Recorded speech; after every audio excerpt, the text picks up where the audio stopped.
అందరికీ నమస్కారం అండి. ప్రభుత్వ ఉద్యోగులకు భారీ శుభవార్త. డిఏ పెంపుపై కీలక నిర్ణయం. మార్చి నుంచి పెరిగిన వేతనాలు. ఈ వీడియోలో వీటన్నిటి గురించి పూర్తి వివరాలు అయితే తెలుసుకుందాం. ప్రభుత్వ ఉద్యోగులకి సూపర్ గుడ్ న్యూస్. కేంద్రం అదిరిపోయే వార్త.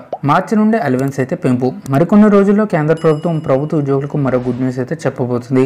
అయితే ఈ మధ్యనే జీతాల పెంపుతో లబ్ధి పొందిన ఉద్యోగుల కోసం కేంద్ర ప్రభుత్వం మరో శుభవార్త తీసుకొచ్చింది. ఎందుకంటే మార్చి నెలలో వీరికి డిఆర్ఎస్ అలవెన్స్ పెరిగే అవకాశం ఉన్నట్లయితే తెలుస్తుందండి. అయితే ఈసారి డిఏ పెంపు ఎంతవరకు ఉండవచ్చు అనే అంశాలపై అనేక రకాల విశ్లేషణలు వినిపిస్తున్నాయి. ఈ క్రమంలోనే కేంద్ర ప్రభుత్వ ఉద్యోగులకు డిఏ 4% పెంచే అవకాశం ఉన్నట్లు తాజాగా ఎకనామిక్ టైమ్స్ నివేదిక ఇవ్వడం జరిగింది. కానీ ఈ విషయంపై ఇప్పటి వరకు అధికారిక ప్రకటన మాత్రం రాలేదు.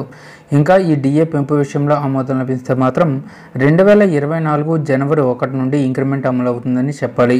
ఇక దీనికి సంబంధించినటువంటి అధికారిక ప్రకటన మార్చిలో వచ్చే అవకాశం ఉన్నట్లు సమాచారం.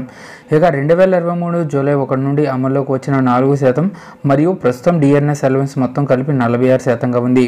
ఇక ఇప్పుడు వినిపిస్తున్న అంచనాలు నిజమైతే మరో 4% పెంపుతో మొత్తం డిఏ అనేది 50%కి చేరుతుందని చెప్పాలి.